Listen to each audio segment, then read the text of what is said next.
전 세계의 군사교리가 더는 유효하지 않다는 위기감 속에서 미국 국방부는 주요 동맹국 전략가들과 함께 전면 교리 재편 회의를 열었습니다. 각국은 나름의 해법을 꺼내 들었습니다. 유럽은 드론 군단을 확대하고 있었고 중국은 AI 기반 지휘 체계를 실전 투입한 상태였습니다. 러시아는 전장을 세 겹이 참호망으로 감싸고 있었으며 미국조차 전술핵과 우주방어망까지 동원해 대응하고 있었습니다. 그때 조용히 한 장의 위성 영상이 회의실 중앙에 띄워졌습니다. 낯선 지형, 낯선 병력 배치. 그리고 한 장성이 말했습니다.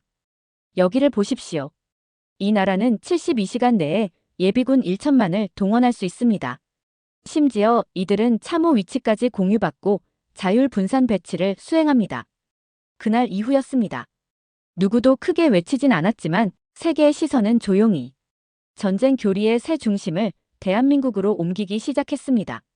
저는 엘리사 브라텐, 나토 산하 전략 분석국에서 일하는 노르웨이 출신의 방위 자문관입니다.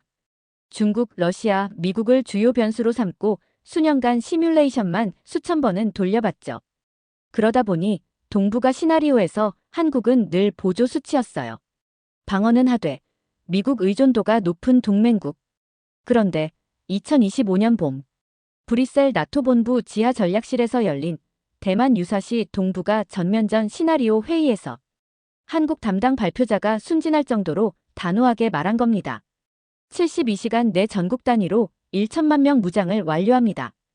현역 48만, 예비군 275만, 민방위 390만, 군복무 경험자 수백만 명이 자원화됩니다. 회의실은 조용했어요. 하지만 그건 놀라움이 아니라 다들 황당해하고 있어서였죠. 발표자는 그런 눈초리를 모르는 듯 서울 도심의 병력 배치 지도까지 꺼내 들었습니다. 포병 운용자 거주지 분포도, 유도무기 경력자 위치, 장갑차 조종병 통계까지. 이건 작전 계획이 아니라 인구 센서스잖아요. 영국 쪽 분석관이 작게 중얼였고 저도 모르게 웃어버렸습니다. 서울 강남대로에 포병 출신이 집중돼 있고 자주포 운용자가 도심에 수백 명. 아무리 유럽과 사고방식이 다르다 해도 이건 비현실적이었어요. 수치상으론 가능한 것처럼 보여도 전쟁은 숫자가 아니라 실행력입니다. 저는 회의 끝 무렵까지도 메모에 이렇게 적었죠. 한국은 항상 과장된다. 조직된 시민, 고도화된 훈련, 문명국이 아니라 군사문화국처럼 말하네. 하지만 그때 뜻밖의 질문을 던졌습니다. 그 편제가 실제로 작동한 적 있습니까? 그러자 미국 국방부 파견 분석관이 대답 대신 의미심장하게 웃더군요. 한국에 가보면 압니다. 그 한마디가 뭔가 걸렸어요. 보통 이런 사안은 시뮬레이션으로 끝납니다. 저는 그 길로 출장 허가를 요청했습니다. 확인하러 간다. 저들이 말하는 게 정말 실체가 있는 건지. 그리고 며칠 후 저는 서울행 비행기에 올랐습니다. 비행 중에도 의문은 사라지지 않았어요. 과연 21세기 문명국가에서 1천만 무장 계획 같은 게 진짜 있을 수 있는 걸까? 한국이 요즘은 스타트업이나 케이팝이 먼저 떠오르는 나라 아닌가요? 평범한 민주국가에 불과한 나라가 어떻게 유사시에 전국민 전투 편제라는 황당한 시나리오를 돌릴 수 있다는 거죠? 경기도 외곽의 예비군 훈련장. 서울에 도착한 이틀 뒤 저는 그곳을 직접 찾아갔습니다. 브뤼셀 회의실에서 봤던 수치와 그래프가 과연 현실에 존재하는지 직접 눈으로 확인하고 싶었기 때문이죠. 차에서 내리는 순간 주변은 생각보다 조용했습니다. 총성도 고함도 없었고 어디서나 볼 수 있는 체육센터 느낌에 가까웠어요. 입구에는 향토예비군 훈련장이라는 간판이 걸려 있었고 그 아래로 짙은 군복 차림의 남성들이 하나둘 모여들고 있었습니다. 20대 후반에서 30대 중반쯤. 솔직히 말하면 그 모습이 좀 우스꽝스럽게 느껴졌어요. 군인처럼 보이려 애쓰는 시민들이랄까? 군복만 입었지 실제로 전투가 가능한가? 그게 당시 제 진심이었습니다. 훈련장 옆 휴게소에서 일부 참가자들은 무언가를 먹고 있었고 몇몇은 스마트폰으로 게임을 하며 시간을 때우고 있었어요. 분위기는 전반적으로 평화로웠고 지금이라도 그냥 체험 행사였네요 하고 돌아가도 이상할 게 없을 정도였죠. 얼마 뒤 경고음이 울리자 공기가 바뀌었습니다. 모두가 동시에 정해진 위치로 정렬했고 K2 소총 모형을 꺼내든 뒤 무릎 꿇은 자세로 지형 분석, 엄폐, 사주 경계, 전술 구보를 순식간에 수행했죠. 방송도 없었습니다. 그런데도 6인 1조, 4인 1조 편성이 일사불란하게 움직였어요. 교관은 많지 않았지만 지휘할 필요조차 없었습니다. 한 조를 따라가 봤습니다. 가장 앞에 선 남성은 30대 중반쯤으로 보였는데 지형지물에 따라 손짓으로 지시를 내렸고 나머지 인원은 이에 따라 소총을 겨누거나 자세를 낮췄어요. 심지어 소총분의 조립 시범도 이어졌습니다. 교관이 시계를 확인하며 말했어요. K2분의 조립. 표준시간 45초 이내. 그리고 정말로 20대 후반 남성이 33초 만에 조립을 끝냈습니다. 놀라운 건 아무도 박수를 치지 않았다는 겁니다. 그제야 저는 브뤼셀 회의실에서 봤던 1천만 무장 가능이라는 말이 단지 수치의 조작이 아니었음을 인정할 수밖에 없었습니다. 실행 능력과 실전 기억이 살아있었던 거죠. 하지만 감탄은 하지 않았습니다. 오히려 복잡한 감정이 들었어요. 이게 정말 필요할까? 왜 이렇게까지 훈련을 유지해야 하는 거지? 전쟁도 없는 나라에서 이건 너무 군사화된 사회 아닌가? 그러다 문득 30대 초반쯤으로 보이는 남성이 소총을 내려놓으며 말하는 걸 들었습니다. 사격 자세는 생각보다 잘 나오네. 확실히 몸이 기억하네요. 돌아오는 길, 제 머릿속은 복잡했습니다. 그들의 정확성, 신속함, 기억력은 분명 전투 자산이었지만 동시에 그걸 너무나 일상적으로 받아들이는 분위기에 경계심이 생겼습니다. 이건 단지 준비된 사회가 아니라 전시에 적응해버린 문명처럼 보였습니다. 그날 밤 저는 이렇게 기록했습니다. 이 나라는 전쟁을 준비하는 게 아니다. 이미 전쟁을 내장하고 있다. 그게 장점인지 위기인지는 아직 잘 모르겠다. 다음 날부터 저는 그들이 진짜로 이걸 사회 전반에서 실행할 수 있는가를 확인하기 위해 서울 곳곳을 돌아다니기로 마음먹었습니다. 다음 날 서울 시내를 무작정 돌아다녔습니다. 지하철, 서점, 편의점, 카페, 회사 앞 흡연구역까지. 이게 정말 전시 편제 가능 국가인지 아니면 단지 일부 훈련 집단만 그렇게 보여졌던 건지를 확인하고 싶었거든요. 첫 번째 목적지는 강남의 대형 서점이었습니다. 예상했던 대로 IT, 자기개발, 부동산 섹션이 잘 정리되어 있었고 젊은 직장인들과 대학생들로 붐비는 전형적인 대도시 풍경이었죠. 그런데 무심코 지나던 한 코너에서 멈춰섰습니다. 현대 전장 환경과 포병 전술이라는 제목의 군사 전문 서적이 놓여 있었던 겁니다. 한 남성이 그 책을 꺼내 읽고 있길래 말을 걸어봤습니다. 30대 중반쯤으로 보였고 깔끔한 셔츠 차림이었어요. 혹시 군사 관련 전공자세요? 그는 고개를 저으며 이렇게 말했습니다.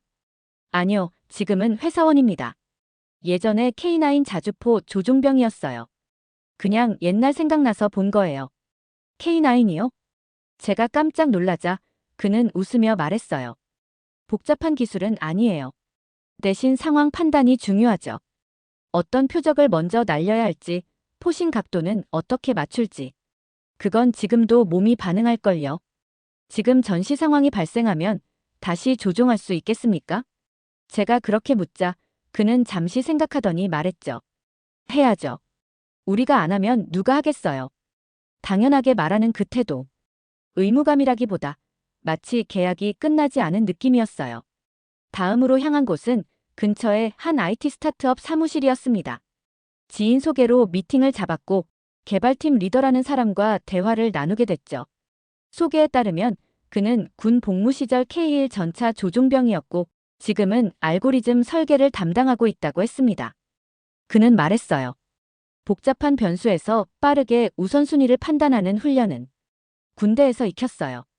지금 제가 쓰는 코드의 구조도 그 사고에서 나왔죠. 심지어 그는 웃으며 이런 말도 했습니다. 우리 팀에 전차 조종병이 저 포함 3명 있어요. 하루 종일 그런 사람들을 만났습니다. 카페 아르바이트생은 공병 출신이었고 중소기업 과장은 박격포 운용병이었다고 했어요. 가장 놀라운 건 한 편의점 직원이 했던 말입니다. K2부네요. 블라인드 테스트면 15초 안에도 가능할걸요. 그들은 자랑하려는 게 아니었습니다. 그저 자연스럽게 말하고 있는 것이었어요. 자기소개처럼 직무 경력처럼. 군 복무와 전투 기술이 이 사회에선 이력서의 한 줄처럼 작동하고 있었습니다. 평상시엔 회사원이지만 유사시엔 다시 포병, 전차병, 공병으로 복귀할 수 있는 사회. 그리고 그것을 당연히 받아들이는 국민.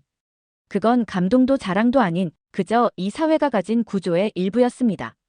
브뤼셀의 전략 시뮬레이션에서 현역 48만 예비군 275만 민방위 390만이라는 숫자만 보았을 때 그게 단지 수학 문제라고 여겼던 저 자신이 부끄러웠습니다. 그날 밤 저는 이렇게 썼습니다. 한국의 전투력은 군대에만 존재하지 않는다. 도시 속 건물마다, 사무실마다, 카페마다 포병과 조종병, 박격포수가 숨어 있다. 전투 기술이 사람 안에 살아있고 그 기억은 절대 사라지지 않는다.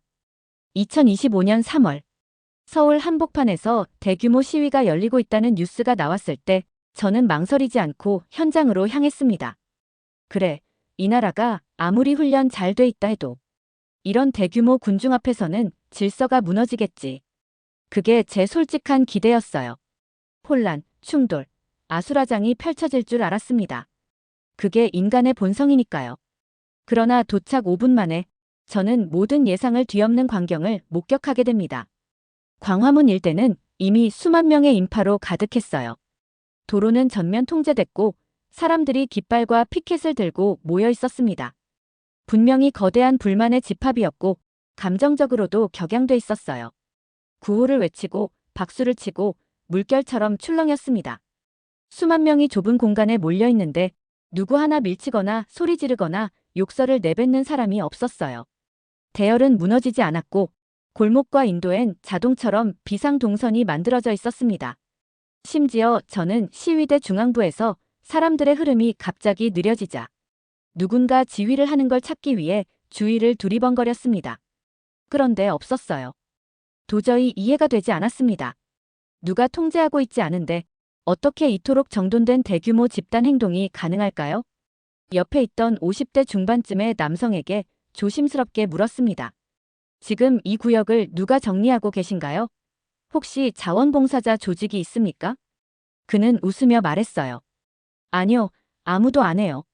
그냥 다들 어떻게 움직여야 되는지 아는 거죠. 특히 기억에 남는 건 시위가 끝나고 해산이 시작됐을 때였습니다. 수만 명이 한꺼번에 움직이면 보통은 진흙탕처럼 뒤엉키기 마련인데 한국에선 사람들이 양쪽으로 나뉘어 이동하기 시작했어요. 가운데는 자동으로 통로가 생기고 누군가가 벽 쪽에서 유모차를 밀고 나올 땐 그 반대편 사람들이 자연스럽게 틈을 만들고 비켜섰습니다. 전쟁터에서야 이런 게 필요하겠죠. 하지만 시위장에서 이런 행동이 나온다는 건 이 나라 사람들에게 위기 대응은 행동 매뉴얼이 아니라 본능이라는 의미였습니다. 돌아오는 길, 저는 생각했습니다. 이건 전투 기술이 아니다. 이건 질서의 내장이다. 그날 밤 노트북을 켜고 메모를 남겼습니다. 이 사회는 위기가 오면 명령을 기다리지 않는다. 본능적으로 움직이고 혼란을 정리하고 심지어 그걸 굳이 말하지 않아도 알아서 한다. 이것은 전술의 유산이 아니라 생존 본능의 사회화다. 그때부터 저는 점점 더 깊은 의문에 빠지기 시작했습니다. 이 모든 걸 단순히 군사 시스템으로만 볼 수 있을까? 아니면 한국이라는 집단이 오랜 시간에 걸쳐 만들어낸 집단 기억일까? 정답은 아직 없었습니다. 하지만 한 가지는 분명했습니다. 이 나라는 위기 속에서 가장 정교하게 움직이는 나라였습니다. 광화문에서 돌아온 지 이틀 뒤, 저는 계획을 바꿨습니다. 이제는 정치나 훈련이 아니라 진짜 일상 속의 숨은 전투력을 확인해 보기로 했습니다. 관공서도 아니고 훈련장도 아니고 시위 현장도 아닌 곳. 서울 시민들이 살아가는 진짜 생활 공간에서 이 나라의 무장이 어떻게 침투돼 있는지 보고 싶었어요. 처음 찾아간 곳은 홍대 인근의 작은 디자인 스튜디오였습니다. 한 외국계 크리에이티브 매거진에 소개된 바 있었고 한국의 디지털 디자인 감각에 관심이 많던 저는 그 작업실을 방문할 수 있게 된 걸 꽤 기대하고 있었죠. 스튜디오는 예상보다 단출했습니다. 10평 남짓한 공간의 젊은 남녀 디자이너들이 각자의 맥북 앞에 앉아 있었고 벽엔 절제된 색감의 포스터와 모형이 놓여 있었어요. 그중 대표라는 남성이 나왔는데 30대 중반쯤으로 보이는 세련된 분위기의 사람이었습니다. 혹시 이쪽에서 디자인 전공하셨어요? 제가 그렇게 묻자 그는 머리를 극적이며 웃었습니다. 디자인은 군대에서 독학으로 시작했습니다. 그는 아무렇지도 않게 이어 말했어요. 그는 손가락으로 작업 중인 포스터를 가리키며 말했어요. 전투 상황에선 최소한의 자원으로 최대한의 결과를 내야 하잖아요. 디자인 철학도 그 원리 그대로예요. 사고방식, 판단 구조, 결정의 우선순위. 모든 게 전장에서 가져온 것처럼 느껴졌습니다. 그럼 지금도 실제 상황이 오면 움직일 수 있겠습니까? 그가 잠시 제 눈을 바라보더니 조용히 말했어요. 솔직히 말하면 이미 머릿속으로는 편제가 짜여 있어요. 위치별 정보 수집, 위장 위치, 백업망. 필요하면 바로 들어갑니다.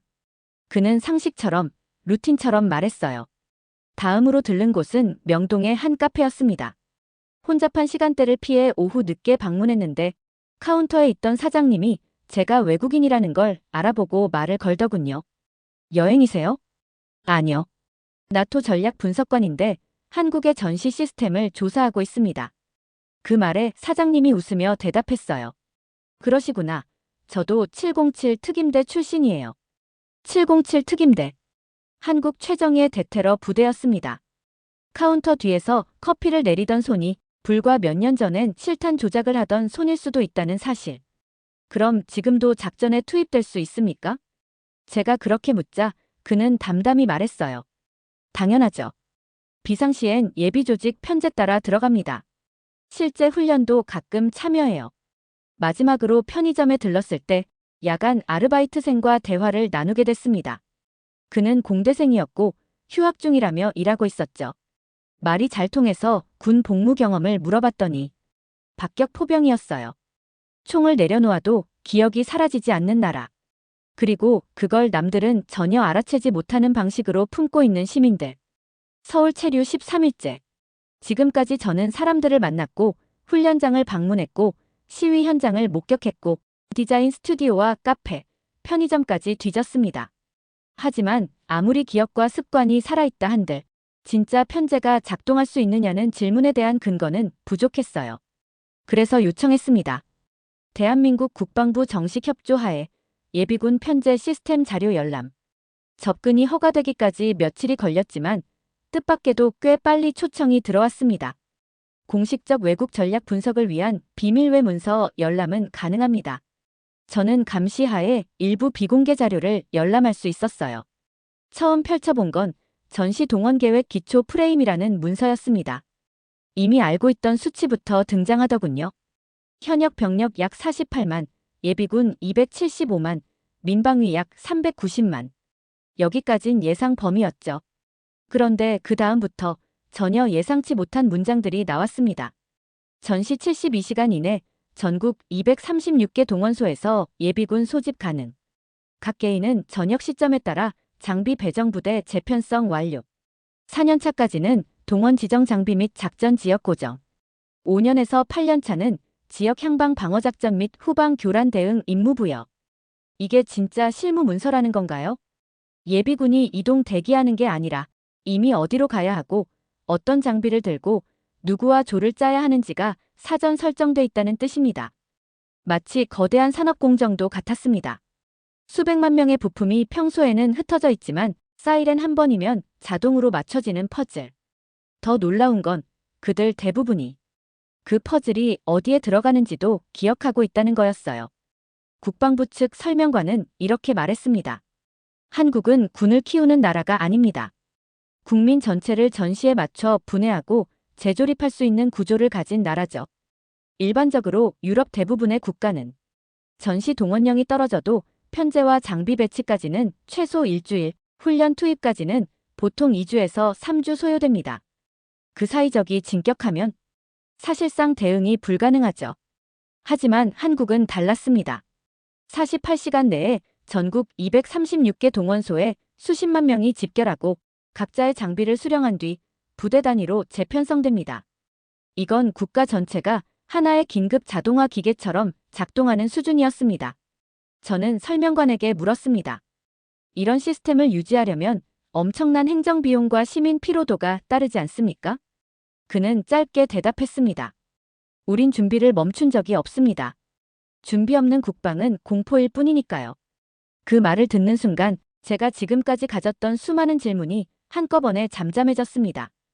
그날 밤 저는 호텔방에 돌아와 이렇게 썼습니다.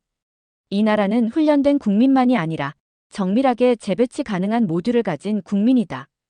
군인이 따로 존재하는 게 아니라 국민 전체가 전쟁 매뉴얼 속 구성 요소로 들어가 있다. 국방부 공식 브리핑이 끝난 후 저는 여전히 머릿속이 정리되지 않았습니다. 국민 전체가 편제된 구조라는 말이 자꾸만 맴돌았죠. 근데 이렇게 정밀하게 짜여 있다 해도 그걸 실제로 기억하고 행동에 옮길 수 있는 사람이 과연 있을까? 서류상 배정된 동원소나 장비 목록만 있다고 해서 그게 작동한다고 보긴 어려웠습니다. 정말 그 기억이 남아있을까? 그래서 저는 다시 거리로 나갔습니다. 이번에는 단순한 인터뷰나 관찰이 아니라 직접 기억의 흔적을 추적하기 위해서였죠. 처음 말을 걸어본 사람은 택시 기사였습니다. 서울 북부의 번화가 저녁 무렵 60대 초반으로 보이는 남성이 운전대를 잡고 있었고 짧은 대화 끝에 자연스럽게 군 복무 얘기를 꺼냈습니다. 포병이었습니다. KH-179요. 조준하고 각도 계산하는 법. 지금도 할 수 있죠. 저는 눈을 가늘게 떴습니다. 지금도요? 그는 고개를 끄덕이며 덧붙였어요. 전 포반장이었고 우리 형은 장전수였죠. 사촌은 5사단 GOP 철책선 출신. 말투에서 과장이나 농담의 기색이 전혀 없었어요. 그건 기억이 아니라 훈련된 본능 같았습니다. 며칠 뒤 용산구 재개발 현장 근처에 한 공사장에 들렀습니다. 건설 노동자 중 한 명이 공병 출신이라는 정보를 듣고 찾아갔죠. 그는 40대 중반이었고 온몸에 땀과 흙먼지가 묻어 있었습니다. 그런데 그가 이렇게 말했습니다. 삽 하나만 있으면 참호 기본형은 30분 안에 팝니다. 지금도 가능한지요? 방금 작업한 땅, 각도만 보면 나옵니다. 심지어 어떤 중소기업 과장은 이렇게 말했습니다. K2분해요. 블라인드 테스트하면 15초 안에 끝냅니다. 결국 저는 그 기억의 농축지를 찾기로 결심했습니다. 바로 예비역 커뮤니티. 서울 강서구에 위치한 한 소규모 카페, 155mm 운용 경험자 모임이라는 소셜미디어 그룹에서 만난 전직 포반장 2명, 조준수 1명, 보급 담당병 1명이 비공식적으로 가진 소모임에 참석하게 됐죠. 처음엔 그저 커피를 마시며 과거를 회상하는 수준일 줄 알았습니다. 하지만 놀랍게도 그들은 노트북을 펴고 포신 각도 시뮬레이션을 하고 있었습니다. 장약 4호 기준 17도 각도면 7.6km 사거리죠. 사격 명령 떨어지면 저는 우선 후폭풍 차단 지점 확인하고요. 이 지역이라면 탄착 범위는 여기서 여기까지예요. 이 모든 걸 농담도 없이 정밀하게 기억하고 이야기하는 중이었습니다. 전투력. 그건 무기나 수치의 문제가 아니었습니다. 기억과 행동의 문제였죠. 그리고 한국은 그 모든 기억을 세대와 공간을 넘어 완벽히 보존 중이었습니다. 저는 며칠 동안 거의 잠을 잘 수 없었어요. 커피를 마셔도 재즈를 틀어놔도 마음 한구석이 계속 쿡쿡 쑤셨습니다. 머릿속에서 지워지지 않는 장면이 있었거든요. 광화문 근처 탄핵 반대 시위를 마치고 흩어지던 중년의 시민들이 서로 모여 던지던 한마디. 어차피 우리가 나라 지켜야지. 누가 들어도 뻔한 말 같지만 그날 그 말은 그냥 말이 아니었어요. 그들의 얼굴엔 한 줄기 피곤함이 지나가고 있었지만 동시에 이상하리만큼 담담했고 심지어 자랑스러워 보였거든요.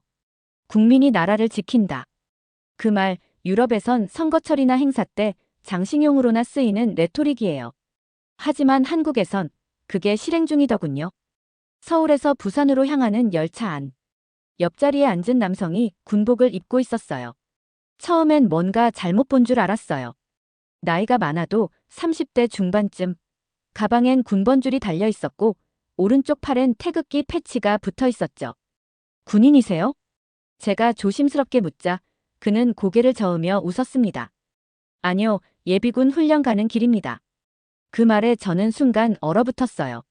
전쟁이 난 것도 아닌데 왜 훈련을 가는 거죠? 그것도 멀쩡히 회사원처럼 보이는 사람이. 그는 제가 외국인인 걸 알고는 차근차근 설명해줬어요. 만 40세까지는 일정 주기마다 예비군 훈련을 받아야 해요.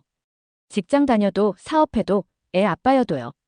우리는 유럽에서 늘 안 보는 국가의 몫이라고 배웠죠. 하지만 이 나라는 책임이 시민에게 위임된 나라였어요. 그가 떠난 뒤 저는 가만히 앉아 있었어요. 그 사람, 누군가의 아들이고 남편이고 회사원이자 아빠일 텐데. 그런 사람이 내가 나라 지키겠다는 태도를 아무렇지 않게 갖고 있다는 게 믿기지가 않았어요. 서울에서 봤던 탄핵 시위의 시민들, 강원도 훈련장에서 만난 젊은 병사들, 그리고 이 KTX에서 만난 평범한 직장인까지. 그날 밤 호텔로 돌아와 샤워를 하면서 문득 이런 생각이 들었습니다. 나는 내 나라가 저 정도로 소중하다고 느껴본 적이 있었던가. 서울로 다시 돌아온 저는 이틀 뒤 한국국방연구원의 초청으로 전시작전 통제권 세미나에 참석하게 됐습니다. 그날 제가 마주한 내용은 충격적이었습니다. 한국은 70년이 넘도록 전시에 자국 군대의 작전권을 갖고 있지 않았다는 사실. 더 놀라운 건 그 작전권이 단순히 외국 지휘부에 잠시 위임된 수준이 아니라 사실상 완전한 지휘권이었다는 겁니다. 한 발표자가 이렇게 설명했습니다. 한미연합사령부가 창설된 이후 한국군은 평시작 전권은 갖고 있지만 전쟁이 발발하면 지휘권은 미군 장성에게 넘어갑니다. 즉, 대통령의 명령보다 연합사령관의 명령이 먼저 적용됩니다. 유럽에서는 상상도 못할 구조였어요. 자국의 군대를 자국 대통령보다 외국 장군이 더 우선 통제한다. 이건 단순한 군사협력이 아니라 역사적 상처에서 비롯된 불완전한 주권의 연장선이었어요. 발표가 끝난 뒤 저는 조심스럽게 손을 들고 물었습니다. 그렇다면 왜 지금에 와서야 작전권을 환수하려는 건가요? 지금까지 문제 없었다면 굳이 흔들 이유가 있나요? 그때 한 퇴역 장성이 단호한 어조로 답했습니다. 예전엔 우리가 준비가 안 됐었죠. 장비도 경험도 부족했으니까. 하지만 지금은 다릅니다. 우린 이미 독자적인 감시, 정찰, 타격, 지휘 체계를 갖췄어요. 더 이상 미군 없으면 무력한 나라가 아니란 걸 보여줘야 할 때입니다. 행사 후 한 장교가 저에게 따로 말을 걸어왔습니다. 그는 말했어요. 유럽에선 강한 국방력이 무기나 기술을 뜻할지 몰라도 한국에선 그게 기억이에요. 우린 조선을 잃었고 남북으로 갈라졌고 외국 군대가 수도에 주둔한 나라입니다. 작전권은 단지 지휘체계 문제가 아니에요. 그건 이제는 우리 손으로 지킬 수 있다는 선언이에요. 왜 그들은 그토록 준비된 상태로 사는가? 그건 공포 때문이 아니었어요. 그건 바로 과거를 잊지 않는 자존의 방식이었습니다.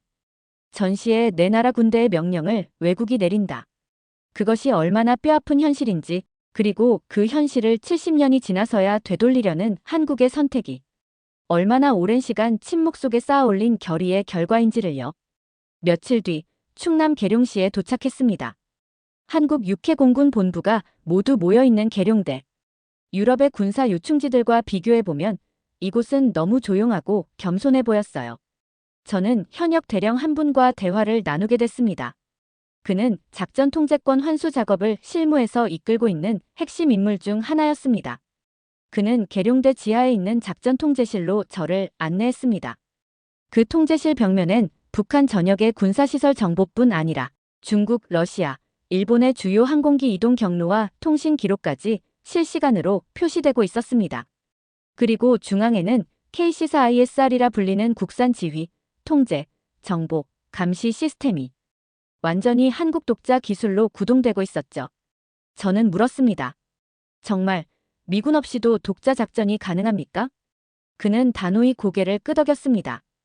이미 실시간 전장 상황을 분석하고 타격 판단과 명령 전파까지 모두 우리 손으로 이뤄지고 있어요. 그리고 그 결정의 무게는 한국 국민이 감당하겠다는 뜻이 담긴 거죠. 통제실 밖으로 나오는 길, 그는 계룡산 쪽을 가리키며 말했습니다. 산을 등지고 나라를 지키는 건 조선시대부터 이어져 온 전통입니다. 그때는 활과 창으로, 지금은 데이터와 위성으로. 하지만 그 중심엔 항상 사람이 있어야 해요. 우린 그렇게 배웠고 또 그렇게 준비해왔습니다. 그 말에 저는 다시금 혼란을 느꼈습니다. 그들은 단순히 군사적 독립성을 넘어서 심리적 정신적 자주성을 확보하려고 하고 있었어요. 이건 단순히 작전권을 되찾는 문제가 아니었습니다. 책임이라는 단어를 되찾는 일이었어요.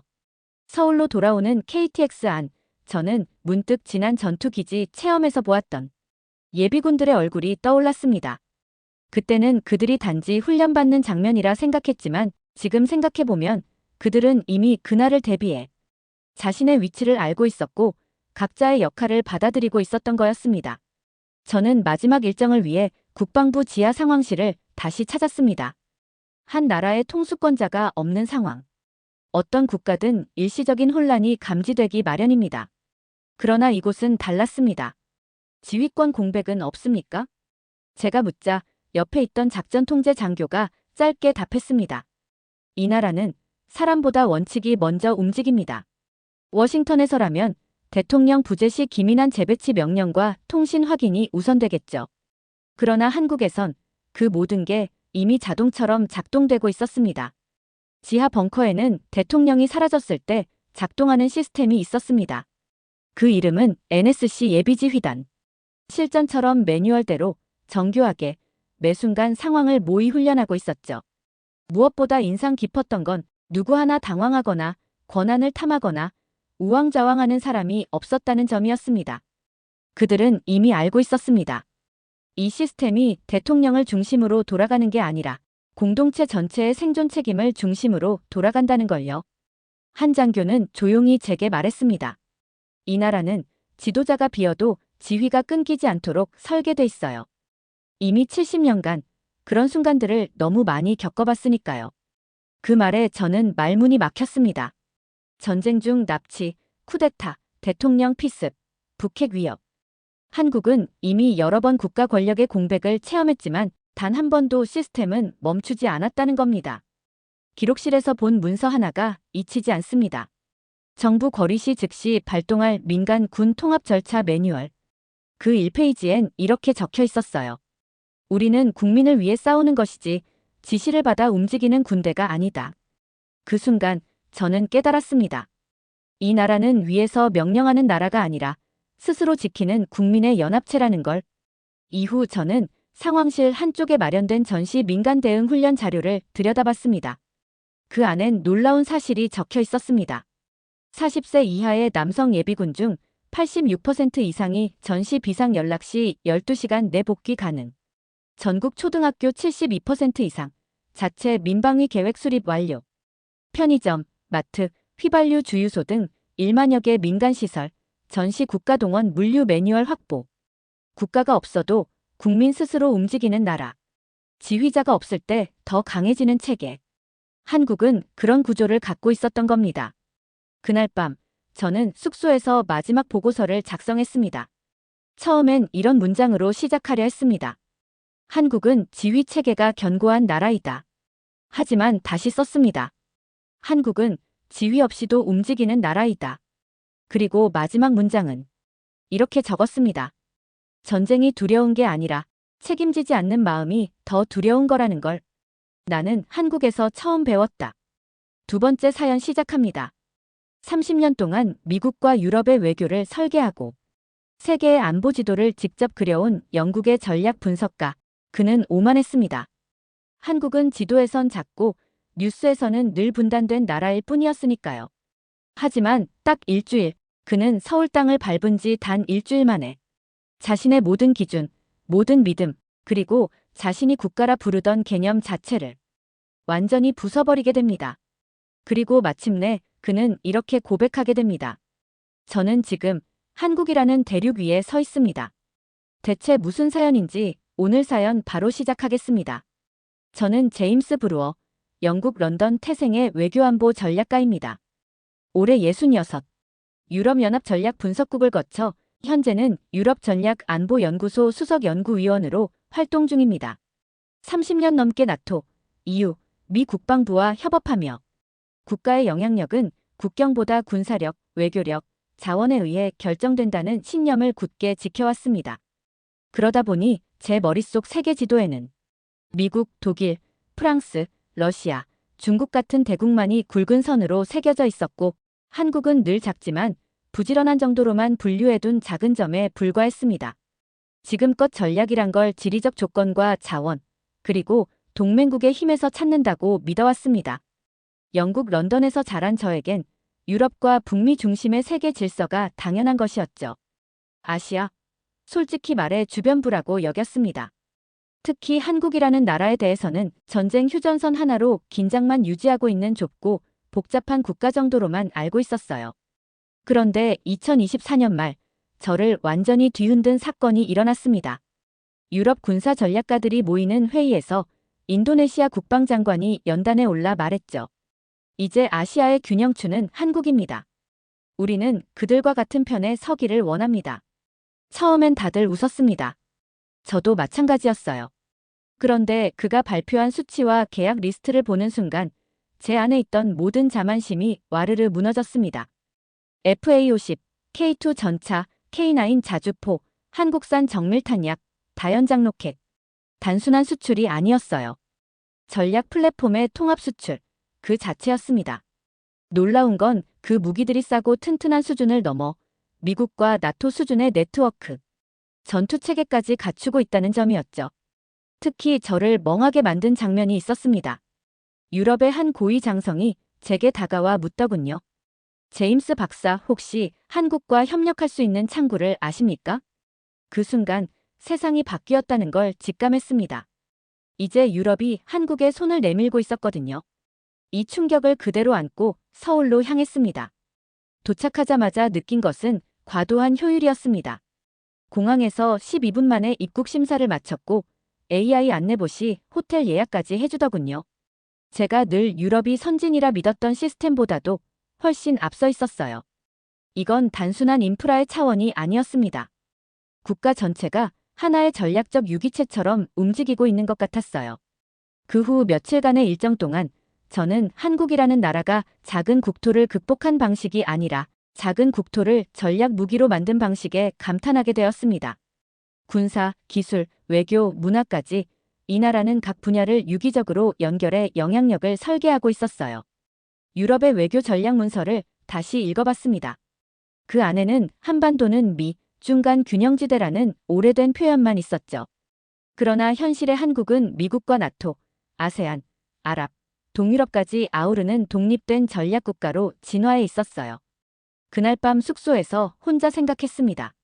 나는 도대체 무슨 세계에서 살고 있었던 걸까요? 그 나라를 무시했던 과거가 이제는 부끄러웠습니다. 한국은 국경은 작지만 영향력은 대륙급이었습니다. 그리고 지금부터 이 나라가 얼마나 무서운 전략국가로 변모했는지를 직접 눈으로 확인해 보기로 결심했어요. 서울에서의 첫 며칠은 스스로를 철저히 부수는 시간이었습니다. 군사 전략가로서 세계 곳곳을 다녀봤지만 이렇게 압도당한 건 처음이었어요. 그런데 진짜 충격은 그 다음이었습니다.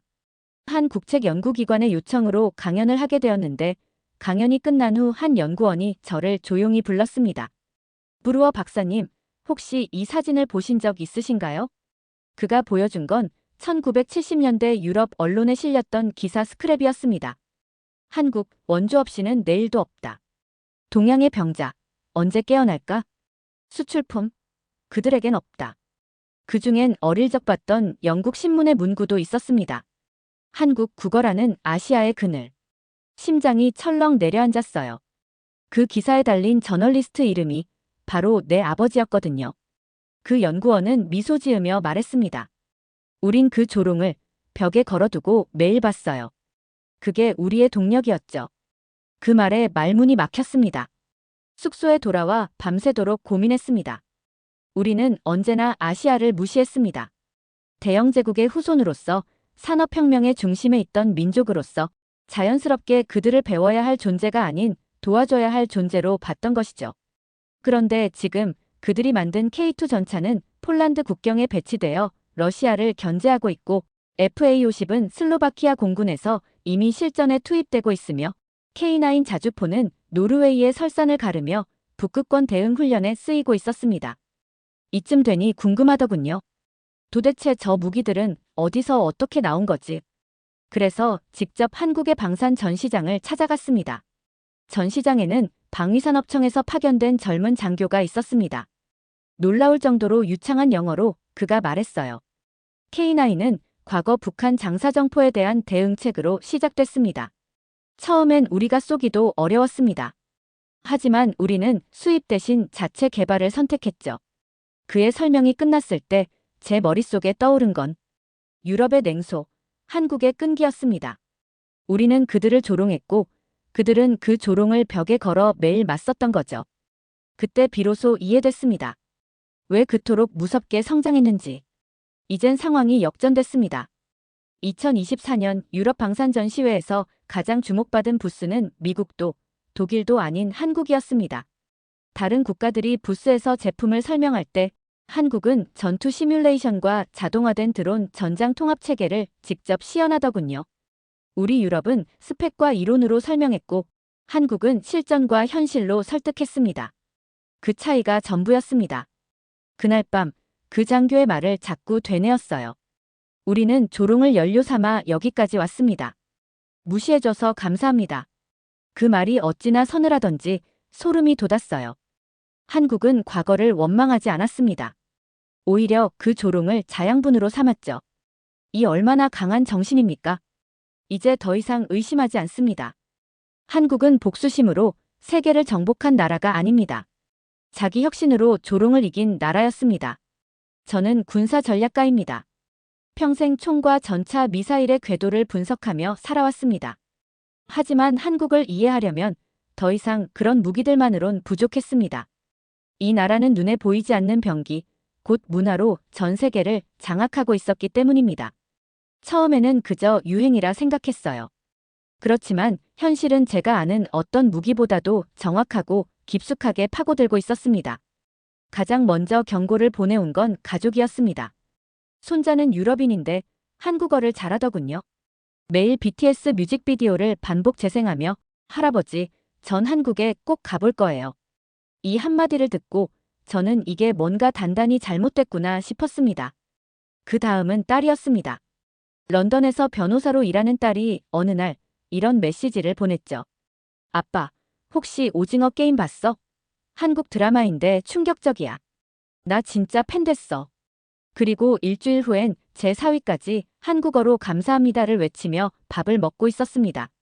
뭐랄까 무력감 같은 걸 느꼈어요. 전 세계가 무장 해제되는 느낌이랄까요? 설마 문화로 세상이 바뀌겠어? 그 생각을 꺾은 건 직접 목격한 한국의 문화 전략이었습니다. 서울에서 열린 콘텐츠 박람회. 그곳엔 상상도 못할 장면이 펼쳐져 있었죠. 수천 명의 유럽인, 중동인, 남미인들이 K드라마 캐릭터로 코스프레를 하고 한국어로 응원 구호를 외치며 줄을 서고 있었습니다. 그들은 단지 음악과 드라마를 소비하는 게 아니었어요. 한국이라는 정체성에 자신을 더 씌우고 있었던 겁니다. 이건 한류가 아니라 정밀한 정서 설계였습니다. 그리고 가장 충격적인 순간, 한 스페인 대사가 말했습니다. 우리 외교부 직원이 한국어를 배우고 있어요. 앞으로 외교에서 한국 콘텐츠 흐름을 못 따라가면 소외될 거라네요. 이건 농담이 아니었습니다. 문화가 외교를 압도하고 있었어요. 과거 유럽이 콧대 높게 말하던 문화적 식민이라는 단어, 지금은 한국이 실현하고 있었습니다. 물론 강제가 아니라 매혹을 통해서요. 자발적으로 빠져드는 그 감정의 설계, 그건 군사무기로는 절대 흉내낼 수 없는 힘이었습니다. 심지어 한국 콘텐츠는 감성에 기대는 수준이 아니었습니다. 그 안에는 한국의 메시지가 녹아 있었어요. 공정, 연대, 상처, 회복. 그 감정의 흐름 속에서 세계는 공감했고 울었고 그리고 결국 나도 한국인 같아졌어라는 말을 하게 되었던 겁니다. 여기서 확신했어요. 한국은 더 이상 산업제품이나 무기로 세계를 흔드는 나라가 아니었습니다. 사람의 내면을 흔드는 감정의 설계 국가였어요. 그 어떤 전술보다도 무서운 건 사람 마음을 지배하는 능력입니다. 그날 이렇게 적었습니다. 한국은 세계가 무장해제되는 순간을 정확히 알고 있었다. 그리고 음악과 드라마로 단 한 발도 안 쏘고 점령했다. 그게 바로 한류였습니다. 문화가 무기인 나라. 저는 그 무기에 제대로 맞았고 지금도 벗어나지 못하고 있습니다. 서울에 머무르던 어느 날 우연히 한 60대 남성과 이야기를 나누게 됐어요. 그분은 과거 직장인 예비군 간부 출신이었죠. 농담처럼 물었습니다. 전쟁 나면 젊은 사람들만 싸우겠죠? 그분은 조용히 웃더니 말하더군요. 전쟁이 나면요. 동네 할머니도 자원해서 밥 짓고 응급처치합니다. 여긴 그런 나라예요. 그 말을 확인하기 위해 직접 한국의 민방위 훈련장과 예비군 훈련장을 찾아갔습니다. 그들 손엔 최신형 K2C1 소총이 있었고 무장해제된 국가라는 제 고정관념은 산산조각이 났죠. 그리고 결정적인 순간은 국민안전체험 캠프를 찾았을 때였습니다. 거긴 말 그대로 국가적 생존 전략 시뮬레이터였어요. 초등학생부터 할머니까지 심폐소생술을 연습하며 생존 배낭을 구성하는 법을 배우고 있었죠. 충격에 빠졌습니다. 전쟁 없는 나라에서 이렇게 전쟁을 준비하는 국민이라니. 이건 안보교육이 아니었습니다. 국민 개개인이 무기이자 방패가 되는 시스템이었어요. 유럽에서는 민간인의 전쟁 대응을 최악의 선택이라 여깁니다.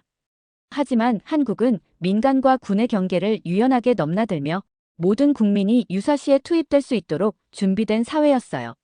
그리고 그 철학은 단 한 문장에서 요약됩니다. 우리는 전쟁을 두려워하되 결코 피하지 않는다. 한국인의 눈에는 그런 각오가 깃들어 있었어요. 이 나라는 병사 수만 세는 전략 지도가 아니라 국민 전체가 스스로 움직이는 네트워크였습니다. 심지어 젊은 세대조차 전쟁이 나면요. 당연히 나가야죠. 우린 조국을 지켜야 하잖아요. 이 말을 대수롭지 않게 하더군요. 30년을 군사학으로 먹고 살아왔지만 이토록 무서운 전쟁 철학은 처음이었습니다. 한국은 전쟁을 원하지 않았고 그래서 더 무섭게 준비돼 있었습니다. 그들은 총보다 의지를 먼저 들고 있는 나라였습니다. 그리고 깨달았어요.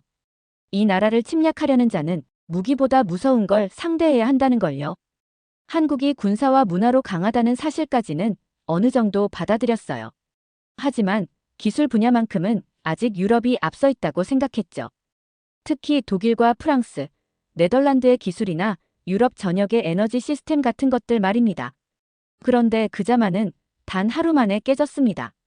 그날은 한국의 첨단 산업 시찰차 방문한 판교 테크노밸리에서 시작됐습니다. 처음 보는 풍경이었죠. 기술 스타트업과 공공기관, 그리고 글로벌 대기업들이 마치 유기체처럼 연결돼 있었습니다. 회의실 한편에선 전기차용 배터리 신소재를 시연하고 있었고 다른 쪽에선 의료 AI가 폐암을 몇 초 만에 진단하고 있었습니다. 가장 충격적인 순간은 한 반도체 설비 스타트업의 설명을 듣고 나서였어요. 우리는 TSMC처럼 팹 중심이 아닌 초소형 패키징 솔루션으로 공략합니다. 그들은 자신있게 말했습니다. 10년 전까진 우리가 유럽을 따라갔죠. 이제는 유럽이 우리 기술 로드맵을 가져다 씁니다. 그 순간 이건 단순한 기술 추격이 아니라 역전이라는 걸 직감했습니다. 유럽은 여전히 관료주의에 발목 잡혀 혁신 속도가 느린 반면 한국은 위기에서 기회를 낳는 속도전으로 기술의 벽을 허물고 있었던 거죠.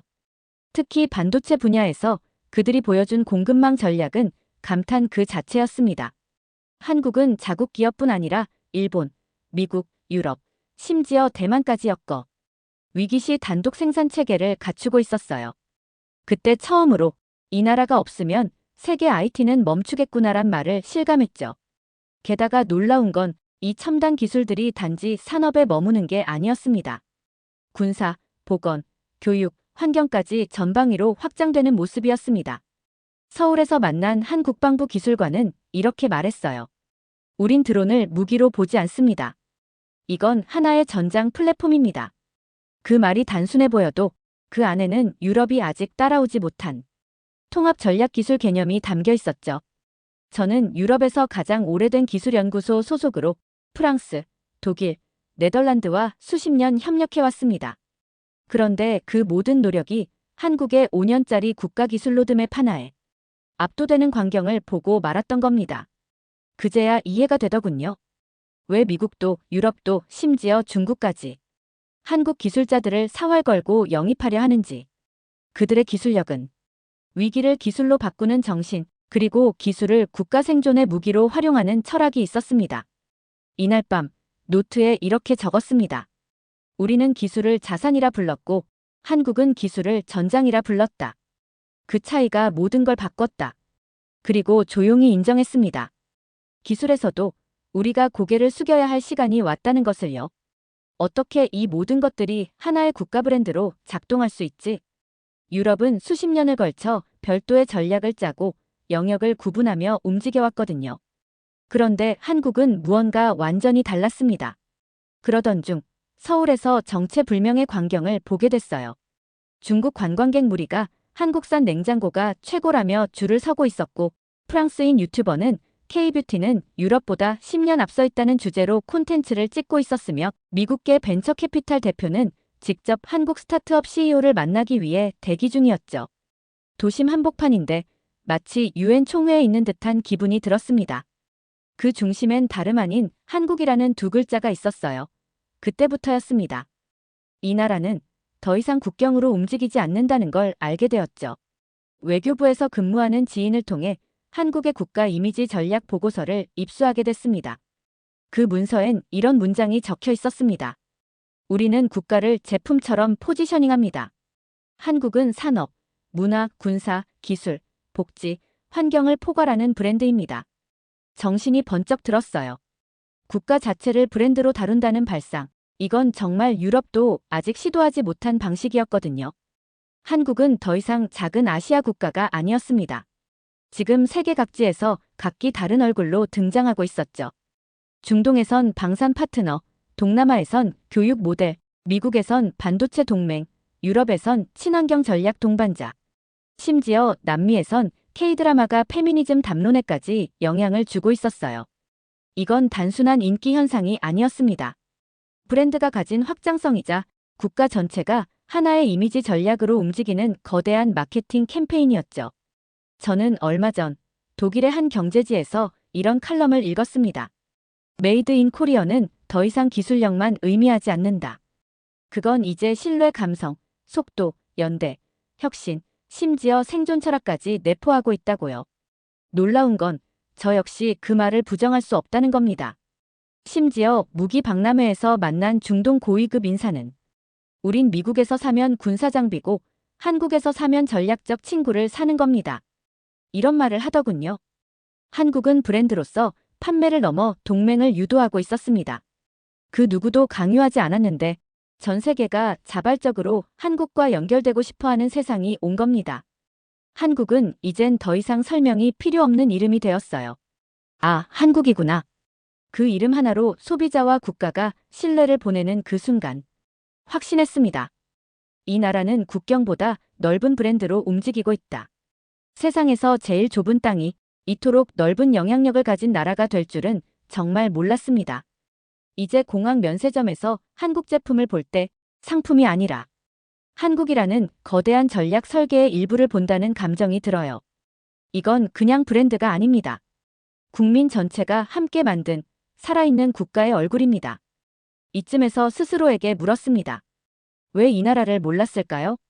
한국은 단지 지구촌의 한 구석, 긴장 속의 분단국가, 기술 좀 하는 신흥국 정도로만 생각했었습니다. 심지어 런던 외교전략회의에선 한국은 미국이 조율하는 아시아 전초기지죠. 이런 말이 공공연히 오가곤 했죠. 그게 우리가 가진 지적 오만이었습니다. 하지만 지난 몇 달 동안 한국을 깊이 들여다본 지금 매일 부끄러움에 몸을 웅크리게 됩니다. 우리는 너무 늦게, 그리고 너무 얕게 이 나라를 봤습니다. 이 나라는 기적이 아니라 의지와 설계의 결정체였습니다. 무언가에 의존한 적이 없었어요. 전쟁의 폐허에서도 도움을 받긴 했지만 그걸 감사로 끝내지 않고 책임으로 갚은 민족이었습니다. 그들이 받은 원조는 다음 세대에게 되돌릴 빚으로 기억됐습니다. 그런 정신이 없었다면 지금의 이 발전은 절대 불가능했을 겁니다. 종종 한국의 어르신들을 만나 이야기하곤 했어요. 한 어르신은 이렇게 말하셨죠. 우린 굶어도 자존심은 굶기지 않았습니다.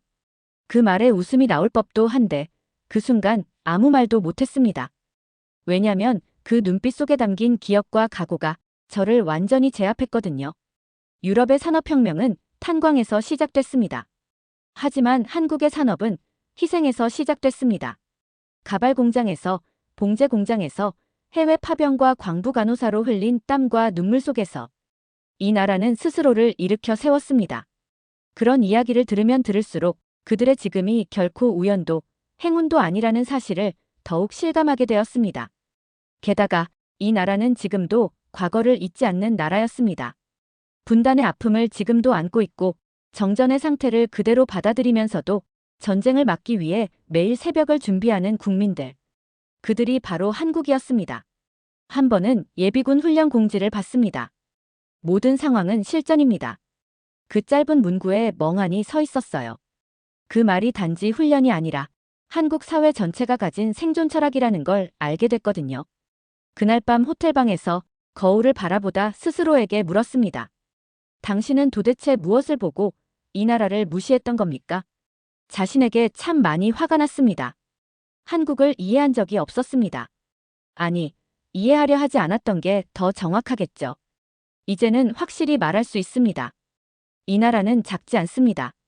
지도를 보면 분명 작아 보이지만 정신의 크기, 기술의 깊이, 문화의 확장성, 그리고 국민의 집념까지 합치면 이 나라는 이미 하나의 대륙입니다. 지난 수십 년간 세계의 여러 나라를 분석하고 평가했지만 한국처럼 모든 것이 연결된 구조를 가진 나라는 처음 봤습니다. 그리고 무엇보다 놀라운 건 그들이 아직도 배가 고프다는 겁니다. 성공에 취하지 않고 늘 위기를 준비하는 국민들. 그들이 있기에 이 나라는 앞으로도 절대 멈추지 않을 겁니다. 처음 한국에 도착했을 때 그저 작고 밀집된 도시국가 같은 인상을 받았어요. 북한과 대치한 분단의 나라, 산지와 고층 건물이 뒤엉킨 서울의 풍경, 인구는 많고 땅은 좁고. 도대체 어떻게 이런 나라가 글로벌 전략의 중심이 된단 말인가. 처음엔 고개를 갸웃했죠. 하지만 시간이 갈수록 저의 지리적 시선은 무의미해졌습니다. 이 나라는 면적이 아니라 깊이로 확장되는 나라였어요. 문화, 기술, 군사, 외교, 시민의식. 모든 요소가 단단하게 연결돼 있었고 한 분야만 뛰어난 것이 아니라 국가 전체가 하나의 유기체처럼 진화하고 있었습니다. 그러던 어느 날 한 가지 결정적인 순간이 찾아왔습니다. 부산항을 찾았을 때였죠. 수출 컨테이너들이 쉴 틈 없이 정리되며 세계 각국으로 나가는 모습을 보며 현장 근무자 한 분께 인사를 건넸습니다. 고생 많으십니다. 여긴 정말 엄청나군요. 그러자 그가 웃으며 이런 말을 했어요. 이게 다 우리 부모님들 덕분입니다. 우린 그분들께 배웠어요. 그 짧은 한마디가 지난 몇 달간 제가 보고 느꼈던 한국의 본질을 설명해주는 열쇠 같았어요. 이 나라는 전통 위에 혁신을 쌓았고 과거 위에 미래를 설계한 나라였습니다. 기술은 미국이 빠르다지만 한국은 더 실용적이었고 무기는 러시아가 많다지만 한국은 더 정교했고 문화는 프랑스가 화려하다지만 한국은 더 감정에 가까웠습니다. 결정적으로 이 나라는 보여주기보다 보여질 준비를 해왔던 나라였습니다. 조용히 차근차근 그러나 집요하게 마지막 날 서울 남산의 전망대에 섰습니다. 도시 전체를 내려다보며 이 나라의 시간과 공간이 겹쳐진 듯한 느낌을 받았죠. 아래에 보이는 사람들, 빌딩, 산, 한강, 학교, 군부대 모든 것이 하나의 흐름처럼 이어져 있었습니다. 그때 제 머릿속에 아주 선명한 한 문장이 떠올랐습니다. 국경은 작지만 영향력은 대륙급이다. 그렇습니다. 나는 지금 한국이라는 대륙 위에 서 있습니다. 지도상으로는 잘 보이지 않지만 그 영향력은 유럽 전체를 압도할 만큼 거대했고 그 울림은 세계의 질서를 다시 짜는 힘이 되었습니다. 이제 돌아갑니다. 하지만 이곳에서 본 것, 느낀 것, 배운 것은 출장 보고서 한 줄로는 끝낼 수 없겠죠.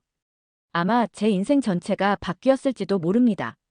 한국은 저에게 질문을 남겼습니다. 당신의 나라는 무엇으로 세상을 설득할 수 있습니까? 아직 그 질문에 답을 못했습니다. 하지만 한 가지는 분명합니다. 이 작은 땅에서 저는 세상을 다시 보게 됐습니다. 오늘 사연이 재미있으셨다면 구독과 좋아요, 알림 설정까지 부탁드립니다. 더 재미있는 사연으로 돌아오겠습니다. 이상 감동탐험이었습니다.